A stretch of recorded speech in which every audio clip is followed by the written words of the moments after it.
KUGAN CASSIUS Rifle Team in association with MTK Global. We never see you anywhere. You never see me anywhere? Randomly see you here today. You know, I was in a meeting with Robert, my lawyer, and it was at the Lanesborough, not Lanesborough, the Landmark Hotel. So I decided, he said, why did you come through the press conferences? I didn't know the press conference was happening between Canelo and Golovkin. So I thought I'd come down and see what's going on. It's nice to see all the boxing media, press. I've not been in the ring for like a year, so it's always nice to kind of keep rubbing shoulders with, the media. They've always been good to me, so why not come? Good to see you anyway. And, first of all, did you see the fight from the weekend between Kovalev and Ward? Yeah, what an amazing fight that was, man. I mean, no one expected Ward to stop him. A lot of people say the stoppage was a little bit premature, but I just think that Kovalev was hurt by that right hand, and the body shots just kind of finished him off because he just wanted out. You can see in people, you can see in fighters, and I think his heart went. That first fight was a war they had, and I think he didn't recover from that first fight. So, what a great fight it was. I mean, I'm surprised Ward took that rematch so quick because obviously I remember me and Virgil talking one time, and Virgil says sometimes it's quite bad to take a rematch back to back if it was a hard fight, the first one. So, but what a great fight it was. What a great win for us in the Bay Area in San Francisco. So I'm glad that Ward won. Was it stopped too early in your opinion? No, I think it was just perfect the way it went. I mean, look, Ward didn't take too much punishment in that fight. Everything was going our way, and I'm glad it didn't go any further because why take unnecessary punishment, Obviously, we haven't seen you in the ring, Amir, since last May when you fought. Canelo's got the press conference here with Golovkin, so there's been inklings of news over the last few months, but what's the current situation? The current situation, obviously, I'm still training. I'm keeping myself going. I had a good chat with Al Heyman on what I want to do. I'm definitely going to be out at the end of this year. Before the year ends, I'll be definitely back in the ring again. 30 years old now, so just want to pick my next couple of years very strong and very smartly and make sure that I finish off these next couple of years strong, and on top as well. So towards the end of the year, we'll see you back in action? I want to be back in the ring end of the year.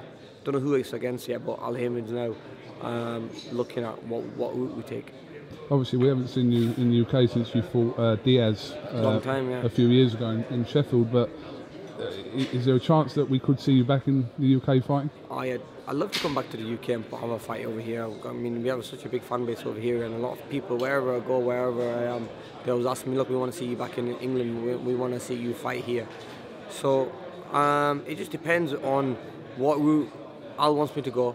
I mean, I'm happy to come back to UK and put a fight on over here, and obviously the interest in America and the interest around the world would still be on me, my comeback, which is in the UK. So let's see how that goes. I mean, at the moment, I'm just looking at locations, where to fight and when to fight. So then we just take it from there. We're in no rush at the moment. I'm still taking over. I'm in the month of Ramadan. I'm enjoying this time with my family and my friends. And while I am in London, I'm doing a lot of charity work and also doing talking about what's been going on in London, helping out with the fire that happened, and also with the terrorist attack that happened yesterday at the mosque when a guy drove and killed a guy and injured 10 people. So I just want to stand up, be that spokesman, stand up for the Muslim people, stand up for the community, stand up for British people. That these are the things that you want to do, and be like a role model and be like a voice for them. I mean, I saw someone point out on social media the stuff you've been doing regarding certain things that have happened in the UK over the last month, but this is something you've been doing for years, not specifically with these events, but your stuff outside boxing. You've been doing this for a long time, and people should know that, and I think do know that as well. I mean, look, I enjoy doing it because I think if it's gonna save lives and if it's gonna make people change their thinking and change their thoughts, then why not? I want this life. we want to live a peaceful life. I never want to be walking down the street and something happens, like someone runs into me, and when I'm walking my daughter out somewhere. I have a little girl, and imagine she's at a concert and someone sets a bomb off. So these are things that I don't want happen. So that's why I stand against it. I'm against terrorism. I'm a Muslim, but I want people to follow my footsteps, and all this stuff that people are saying about Muslims being terrorists and stuff. I want to be that voice for everybody. Today's press conference, obviously a fight that, just as a boxing fan, you have huge interest in.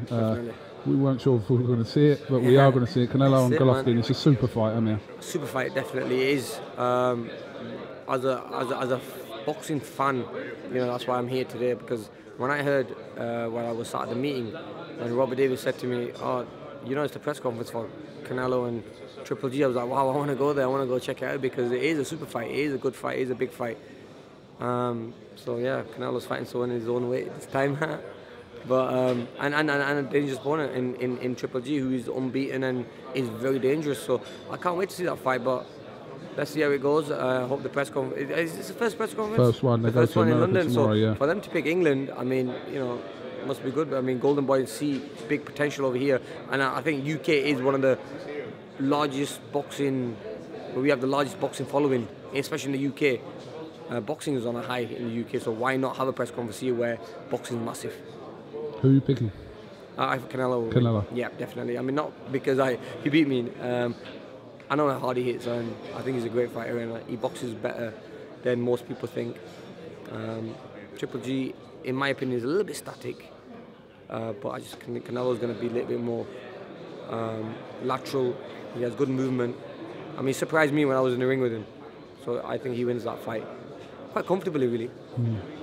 What did you make of Errol Spence becoming IBF champion? Brilliant, yeah. He had fought Kell Brook and beat Kell Brook. Wish him all the best in his career because he's got some big fights ahead of him, and he's a great welterweight, and I think he's going to go a long way in this division. A lot of criticism over people suggesting that Kell Brook quit in that fight. How did you see that, Amir? Yeah, I mean, I was commentating on the fight, and I think he did quit, really. Looking at it now, looking back at the fight, he took a knee and just didn't want any of it. I mean, as a fighter, you know, you fight till the referee has to stop the fight. You keep getting up off the floor till the referee, or you know, you'd fight till you die. Basically, that's in my mind, and that's in most fighters' heart and mind. That's what they do. With Kell Brook, got on one knee. I mean, I don't know if he wanted to propose or what, but I mean, he should not really go on one knee and wave his hand and say, "Don't hit me." Basically, that's what he said. He goes, "Don't hit me, don't hit me." I respect him for taking the fight, but don't respect the way he finished the fight. I think, and then people said they want to see me in the ring with him. I mean, it'd be the same. It'll be the same result. But you know, let's see. I mean, let's see where this goes from here. So nothing's been spoken about since that? Nothing's been spoken about. You know, I was even ready. If Kell Brook won that fight, I swear I was ready to go in the ring and say, "Let's get the fight done now." Shake on it. And let's get the fight done. I was ready to jump in the ring. But obviously with that performance, I didn't even feel like I needed to get in the ring. I mean, his own fans in Sheffield before the fight was saying, "Amir, you should fight Kell, you should fight Kell." And you know what they were saying after the fight was, you know, he goes, "Don't give him a chance, forget Kell Brook, he's done." I mean, people were really hurt. These are his fans, these are people who were so hurt and I don't know, because I mean, I don't know why people were so hurt, because obviously he took a knee and he quit, but I didn't think people are going to take this much of a impact of him giving up as they did, because people were really upset, and I couldn't believe like how people took it, really. I thought people might be a little bit, but look, he hurt his eye, you know what I mean? But no, people were like, look, people have fought with one eye in a fight.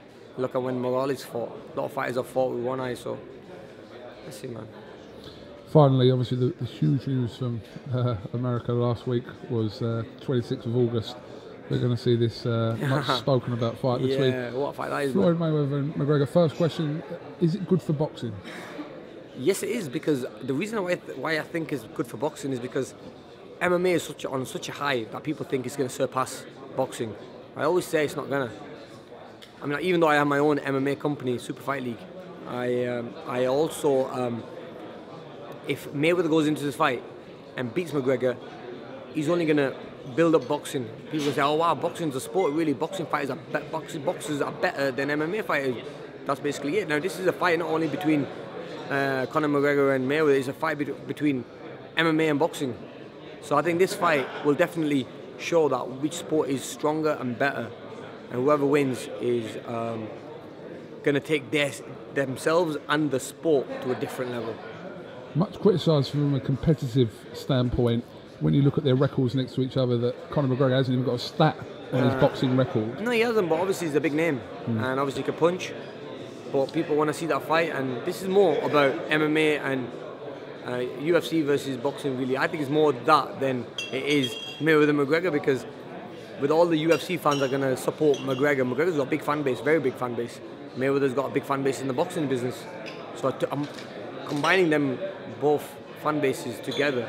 It's going to be massive. I mean, you could just imagine how much money that's going to stack up, man. I mean, the pay-per-view numbers on that's going to be huge. And at the moment, pay-per-view buys for MMA, UFC they're massive. They're beating boxing. So I think this is a time where boxing needs to come back up. And so Mayweather, by ending his career with this fight, I think might be a good thing, because he's only helping boxing be promoted again. Some people are not even giving McGregor a puncher's chance. Do you give him any chance in this fight? No. I like McGregor, but I don't give him a chance, honestly. Looking at it as a fighter, I don't give him a chance at all in this fight, because Mayweather's a boxer who's been fighting all his life. He knows how to use his hands. He has great movement. Doesn't really get hit much in a fight, and he's been hit by bigger guys like Canelo and harder guys. But you think McGregor's going to even get close to him or catch him, and he's never boxed before, like as a professional, so he has no chance. You've said yourself in the past that you would be open to doing MMA, haven't you? Yeah, I would, yeah, definitely. I mean, I give it a go. I own a company called Super Fight League, so I've always said if I am ever going to fight, it'll be in that league. I have a league which I'm going to launch very soon in the UK. I'm doing a team concept, so you'll have like Team Manchester, Team London, Team Newcastle, and a Team Birmingham, so stuff like that. And you pick the best fighters in that, and it'll be like a knockout thing, you know. So maybe in one of them I might participate in. But look, I'm still young. I'm 30, so I've still got a good career ahead of me in my boxing career. I want to give it a couple of years left in here, and then maybe finish off maybe having an MMA fight. But this time, me going into the MMA cage, I do a little bit of training in an MMA cage in Bolton. It's a bit of a laugh, you know, a bit of grappling and stuff, and it strengthens different muscles in your body, you know, by the holding and pushing and stuff like that. So yeah, I enjoy it. You grapple with Bill? Bill's too big for me, man. Bill gives me a beating all the time. He's too big, man. It's like me. It's like wrestling a bear when you fight Bill. But no. I mean, it's a bit of fun. But look, you never know where my career is gonna go from here. I mean, I've still got some big fights ahead of me, and also at the same time, I've got